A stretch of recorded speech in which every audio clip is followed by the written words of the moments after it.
Hello, hello, hello. Iowa has heart. Yes, we do. Iowa has heart. So, what is your name? Yes, Lezlie Mestdagh. Leslie, great to see you again. I see too. you at many events, right? We are together a lot. Yeah, we are together a lot lately.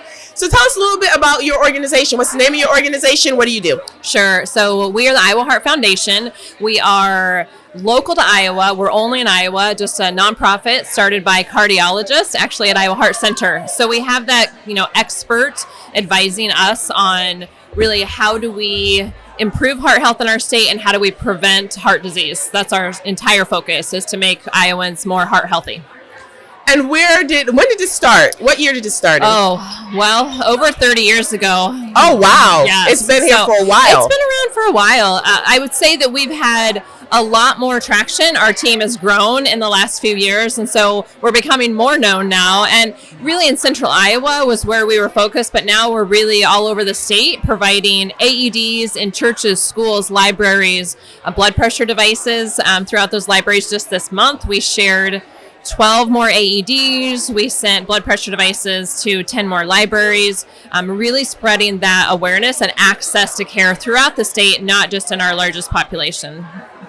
So it seems like you're doing a lot of great work, trying to make sure people stay heart healthy, trying to make sure they have the resources that are needed to be able to do that. Are there any services that you wish people knew more about that you would like to highlight that your organization provides? Yeah, so a couple of things. We focus on the pediatric and the adult population. So in the pediatric space, we'd really love for schools to make sure they register as a 5210 school. We partner with Healthy Estate, with 4-H, Iowa State Extension, and those schools that register, it's free to register. We provide classroom kits. So those teachers get all of our lesson plans for free. They get heart models, they get stethoscopes, they get supplies that they need to really help kiddos understand what their heart is, how it functions, and how to take care of it. So on the pediatric space, we'd love to get schools involved there. And then in the adult space, it's really around know your numbers, making sure that you are on top of that blood pressure, because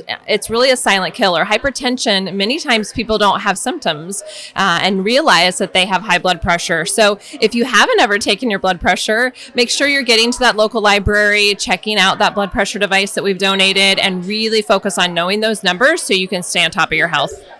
Yeah, I have to say there's something about knowing those numbers. And would you also say from a genetics perspective, because this is what happened to me, right? As healthy as I am, as much cardio as I do and teaching, of course, I am on blood pressure medication because of genetics. Right. So when we look at heart disease risk, there's modifiable risk factors, and then there's non-modifiable, right? Mm-hmm. So you're doing all the right things on the modified side, right? You're being active, you're promoting that healthy lifestyle, staying hydrated, eating the right foods, but there are genetics that come into play. I actually have a gene for a heart disease that I actually gave my son, and so he has been on heart medication since he was 4 months old. So really being on top of that family heart health history is important, and asking those questions when you're at the doctor's office to know about that risk factor that you may or may not have, because sometimes you just can't change genetics. And we also know certain populations are more at risk for certain things. I was about to bring that up too. Yes.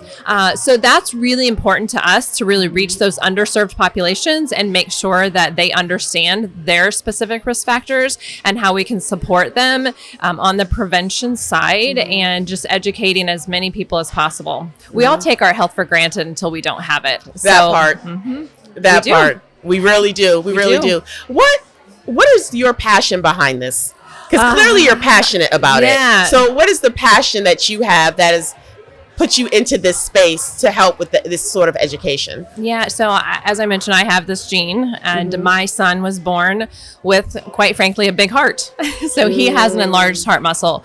So I want everyone that does not have a genetic predisposed heart disease or heart condition, I want them to take care of their hearts, right? Because we don't realize that our actions right now will impact us later on, right? So our choices when we're younger can impact our heart health. So I'm so focused on disease prevention, because if you were born with a healthy heart, I wish my son was, right? So I want those people that were blessed to have that healthy heart to take care of it. You get one of them, and it impacts all other aspects of your health too. We're really talking right now about the connection between brain health and heart health, and there's a lot coming out right now about the hypertension and dementia.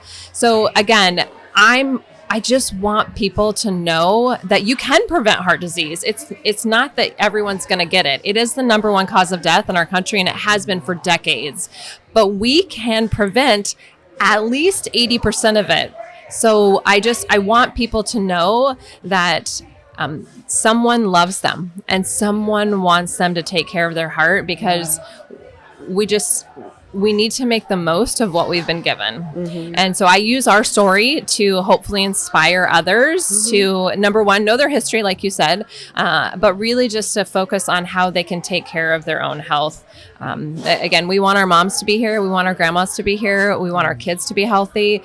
And that's what drives me to educate people all day, every day. When you look at our even CPR, for example, women receive CPR at a lesser rate than men.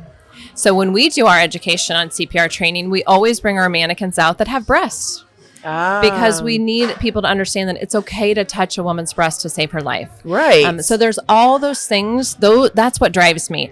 Those people that are more at risk, those individuals that aren't receiving access to care, that's what drives me to do this work, because all of us deserve the same care.